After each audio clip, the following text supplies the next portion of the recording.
भारत की सुरक्षा का इतिहास सिर्फ युद्धों से नहीं लिखा गया। कुछ लड़ाइयां बिना बंदूक, बिना वर्दी, बिना पहचान लड़ी गईं।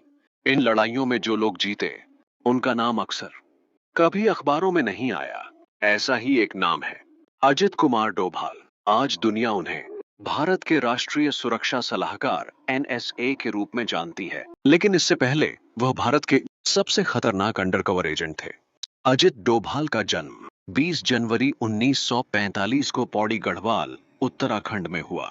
उनके पिता भारतीय सेना में अधिकारी, द्वितीय विश्व युद्ध के अनुभवी, अनुशासन, देशभक्ति सख्त लेकिन ईमानदार। बचपन से ही अजित डोभाल शांत, कम बोलने वाले लेकिन बहुत गहरी सोच रखने वाले थे। अजित डोभाल 1968 बैच के IPS अधिकारी बने, लेकिन फील्ड ऑपरेशन, खुफिया काम, ग्राउंड रियलिटी, इन्हें देखकर रॉ और IB इंटेलिजेंस ब्यूरो दोनों की नजर उन पर पड़ी।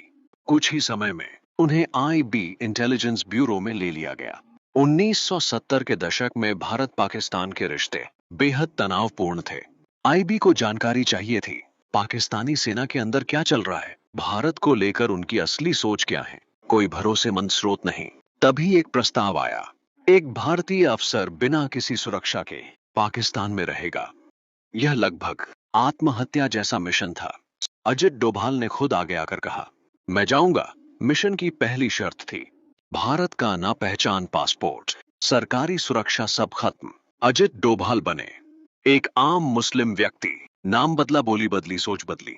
उन्होंने उर्दू में महारत हासिल की, इस्लामिक रीति रिवाज सीखे, पाकिस्तानी संस्कृति अपनाई। यह अभिनय नहीं था, यह नई जिंदगी थी। डोभाल पाकिस्तान पहुंचे एक भिखारी और मजदूर की तरह। वहां उन्होंने मस्जिदों में समय बिताया, बड़े स्थानीय लोगों से दोस्ती की, सेना के जवानों से संपर्क बनाया। धीरे धीरे वह उन इलाकों तक पहुंचे जहां आम आदमी नहीं पहुंच सकता था। अजित डोभाल ने पाकिस्तानी सैनिकों के साथ खाना खाया, उनके दुख सुख सुने, उनकी सोच समझी। वह जान गए सेना भारत को कैसे देखती है, युद्ध की असली तैयारी क्या है और झूठे प्रचार कहां होते हैं। यह जानकारी भारत के लिए सोने से भी ज्यादा कीमती थी। लगभग 7 साल अजित डोभाल पाकिस्तान में रहे। हर दिन पकड़े जाने का डर, पहचान खुलने का खतरा, मौत बहुत करीब। लेकिन उन्होंने कभी संपर्क नहीं तोड़ा। कोड के जरिए जानकारी भारत भेजते रहे। पाकिस्तान में रहना किसी होटल में रहना नहीं था, यह था हर पल निगरानी, हर बात पर शक, हर चेहरे के पीछे खतरा। अजित डोभाल अब एक आम आदमी नहीं रहे थे। वह सैनिकों के बीच बैठते, उनके किस्से सुनते और खुद भी झूठी कहानियां गढ़ते। लेकिन एक दिन एक पाकिस्तानी सैनिक ने उनसे अचानक पूछ लिया, तुम्हारी उर्दू में लहजा थोड़ा अजीब क्यों है? डोभाल ने बिना घबराए कहा, मैं बचपन में सीमावर्ती इलाके में रहा हूं, वहां बोली ऐसी ही होती है। शक का बीज पड़ चुका था।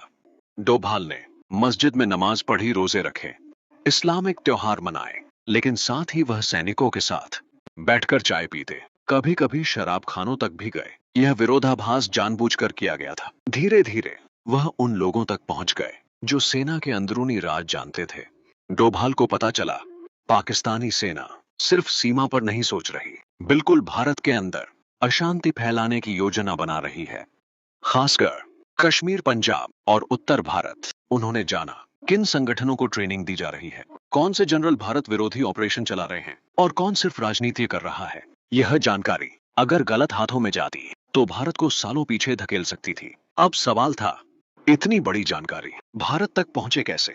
डोभाल के पास फोन नहीं, रेडियो नहीं, कोई सीधा संपर्क नहीं। उन्होंने इस्तेमाल किया कोडेड पत्र, भरोसेमंद ट्रैवलर्स और ऐसे संकेत जिनके सिर्फ IB समझ सकती थी। एक गलती सीधी फांसी बन सकती थी। एक दिन पाकिस्तानी इंटेलिजेंस ने एक लिस्ट बनाई। उस लिस्ट में कुछ संदिग्ध लोग जो सेना के बहुत पास घूम रहे हैं। डोभाल का नाम उस लिस्ट के बहुत करीब था। एक रात उन्हें पूछताछ के लिए बुलाया गया। अंधेरा कमरा, सामने 2 अफसर, मेज पर फाइल। कहां से हो, पहले क्या करते थे, इतने सवाल क्यों पूछते हो? उन्होंने आधी सच्चाई, आधा झूठ और पूरा आत्मविश्वास से जवाब दिए। कई घंटे बाद एक अफसर बोला, तुम जा सकते हो। उस रात डोभाल ने मौत को छूकर देखा था। लगभग 7 साल बाद डोभाल को भारत वापस बुलाया गया, बिना किसी स्वागत के, बिना किसी खबर के। भारत लौटते वक्त कोई मेडल नहीं, कोई कैमरा नहीं, सिर्फ फाइल एंड रिपोर्ट और देश के लिए अमूल्य जानकारी। भारत लौटने के बाद डोभाल ने आतंकवाद, कश्मीर और आंतरिक सुरक्षा पर कई ऑपरेशन प्लान किए।